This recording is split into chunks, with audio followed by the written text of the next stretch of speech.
Hello! I bet you can't wait for the next chapter of our book, so I'm going to get on straight away and read it. So chapter 6, One Big Secret and an Upside Down Surprise. Perilous is in big trouble with his pater. Pater, remember that one? Well done. It's got nothing to do with that business with the goat and Krabbus and septicemia. There were guests due for dinner, in particular a very important guest. Chris is his boss. Have you worked it out yet? Exactly. It was supposed to be. Hush, hush, don't tell anyone. Stitch your lips together. Top secret. But I knew who it was because I have eyes and ears everywhere. Well, mostly eyes and ears from dead animals I've stashed away in my secret hidey holes. Very tasty. Our hush hush visitor was going to be none other than the Emperor himself. Yes, Tranus, in person, where his own feet and legs and all. And he was bringing his wife, Trumpeter, and his daughter, Clumpia. So Flavia decided on a menu for the big supper and sends Flippus Floppus off to the market to get all the necessities. Basically, that means a whole pile of dormice for stuffing, an ostrich, and plenty of vegetables. Perilous, who was as bored as could be this morning, decided he's going to go with Flippus Floppus to help. He doesn't need help, Perilous, Flavia pointed out with a graceful twirl of her hand. He's a slave. That's what he's for. Matter, said Perilous. Matter. Now, that means you've got a matching pair. Matter. I'm so bored. I shall probably die in that. In any case, I'm not going to carry anything. I shall just watch. Flavia raised one eyebrow. She's blooming clever, you know. I've tried that. It's impossible. All that happens is my tail feathers go up and my toes curl. As long as you do just watch, she warned. On no account carry anything. That's what slaves do. And I don't want the neighbours thinking that you're the slave.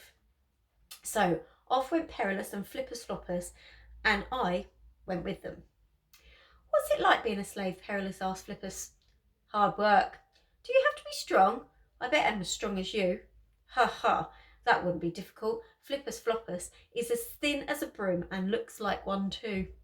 If you held a broom upside down next to Flippus, you'd get a set of twins. All those bristles would be just like Flippus's hair. Mind you, brooms don't have ears like that, slaves. Do they stick out? Yes, you could catch fish with them if you stuck him out to sea. Oh, don't you want to just die laughing? I do crack myself up. I should be on the stage sometimes. I'm stronger than you, muttered Flippus. I might look stringy, but I'm made of muscle. Do you know how heavy an ostrich is? It's like carrying a small hippo. I bet you and I could carry all of the shopping. No problem, boasted Perilous. All the way back to the villa? Asked Flippus, thinking ahead with a smile.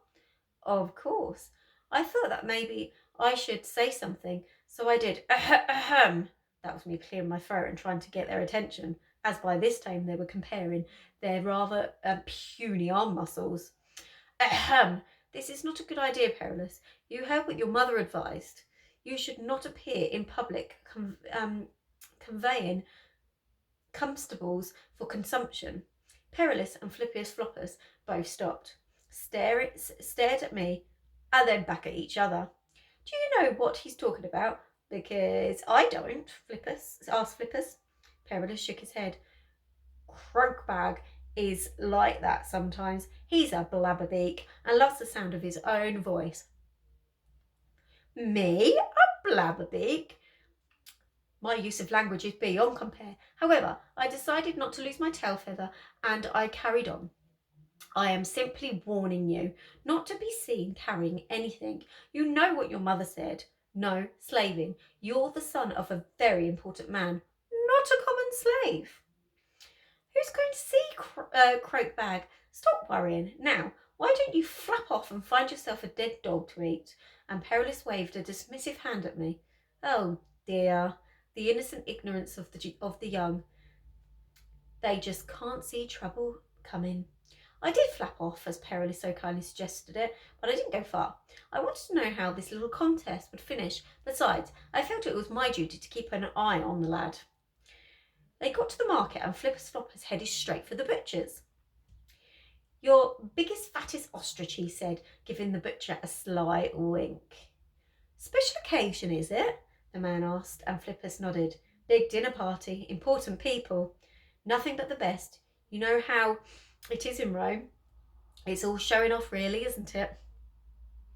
The butcher was not impressed by his familiarity, I am pleased to report.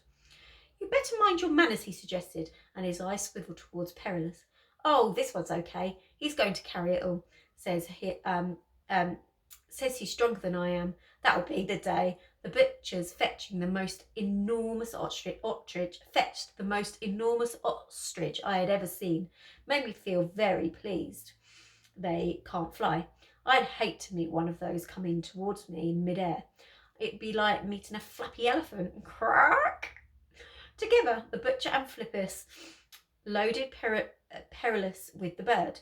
He almost vanished beneath it. All you could see was a dead ostrich with two thin, knobbly-kneed legs, crumpling under the weight. Worse was to come. Flippers added 3 dozen dormice for stuffing, plus a mound of vegetables. They set off back to the villa with Flippers whistling and looking very cheerful, while Perillus panted and puffed and sweated beneath that night's dinner. They had only just left the market when who should come sauntering up to them but Tyrannus, the emperor. Only, of course, it was Tyrannus in disguise.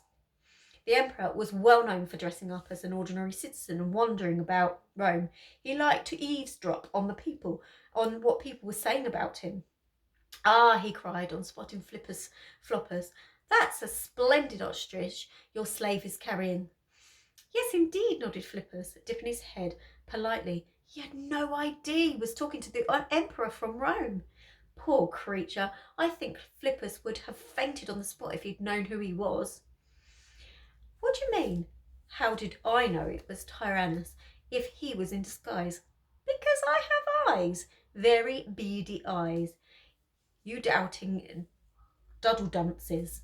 Nothing escapes my notice. I am a one-bird secret service. Ha, ha, tuck, tuck, tuck. So, who's carrying that heavy load for you? Asked Tyrannus, and he rifled through the ostrich's many feathers until he revealed Perillus' anxious face peering out.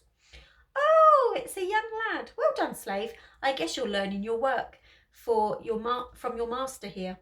Off you go then, and he patted Perillus on the head and sauntered on.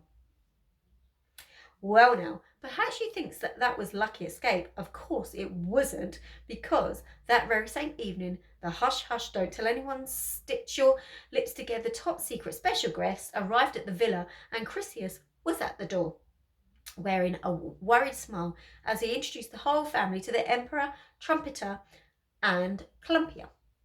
Clumpia is looking forward to meeting your son, Chrysias, said Tyrannus.